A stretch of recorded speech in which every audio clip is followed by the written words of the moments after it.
satu orang angkat di sini. Oke? Jangan yang kedua nanti dia dulu. Oke? Yang kedua angkatnya di bagian pinggangnya belakang. Oke? Yang ketiga di bagian kepala dan pundak. Itu yang pertama. Yang kedua, 1-2 orangnya masih tetap. Yang ketiga ini nahannya seperti ini. Jadi dia kepalanya tuh di antara tangannya ini.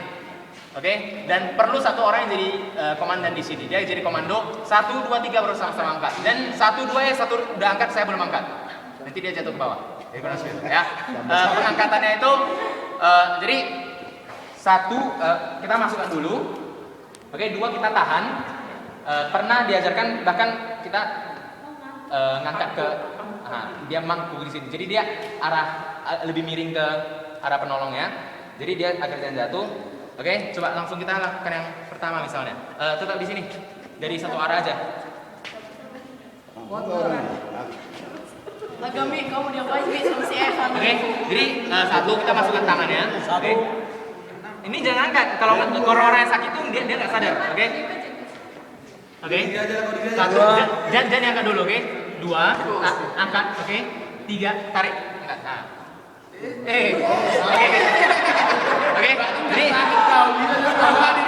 oke. Jadi 1 dari sana, 1 dari sini. Jadi takutnya itu Pak, kita jalannya itu agak miring.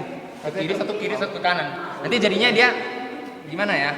Badannya itu jadi seperti ini Pak. Nah, takutnya seperti itu Pak. Jadi kita lakukan bersama-sama 1 arah. Tujuannya supaya nanti kita jalannya itu nggak akan mengurangi pergerakan dari yang ditolong. Oke, itu triknya. Tapi yang mengevakuasi ini sebenarnya sudah ada tim-tim yang khusus dan seperti yang SARS misalnya sudah ada orang-orang sudah bekerja sama. Kerjasamanya, jadi dia tidak akan terjadi kecelakaan atau bahkan membahayakan yang akan ditolong lagi. Jadi memang butuh keterampilan dalam hal ini. Akan sangat sulit kalau saya langsung 1 hari langsung dilakukan, akan sangat sulit. Contoh misalnya ada kecelakaan, ada yang nolongin, kita sendiri di situ. Sekali lagi Bu, kalau Ibu yakin kalau Ibu mampu untuk melakukannya baru saya lakukan. Kenapa? Karena birokrasi Indonesia ini sangat luar biasa Bu. Sebagai orang yang tidak menolong bisa kena tersangka. Misalnya yang jatuh itu misalnya saudara kita, jadi kita nggak tolongin. Oh enggak, maksudnya caranya gitu. Pertama-tama kita harus cari bantuan dulu. Kita telepon ke ambulans atau apapun, kemudian panggil orang sekitar, lakukan evakuasi terlebih dahulu. Kalau misalnya terjadi di tengah jalan, kita lakukan evakuasi ke tepi jalan, kita lakukan penolongan secukupnya. Nanti ada patah tulang leher, kadang kita bisa pakai sandal swallow. Sandal swallow tahu ya? Sandal jepit. 2.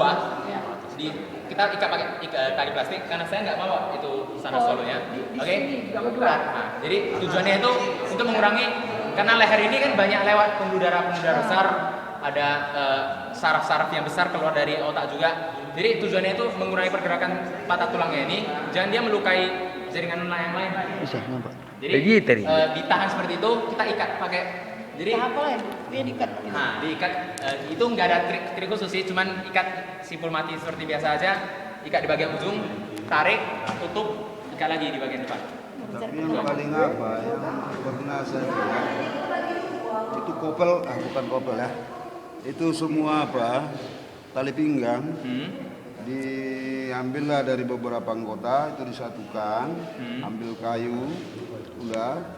Kalau ada kira-kira canvas atau trafal, kita jadikan sebagai tempat tidurnya, kita tanggung. Jadi artinya begini loh Pak, kalaulah dia jatuh di sini, tak mungkin kita biarkan di sini. Sementara tempat aman agak ke atas, tak mungkin kita gotong begini kan. Iya Pak. Jadi satu-satunya jalan itu Ikat pinggang. tali pinggang itu kita satukan begini.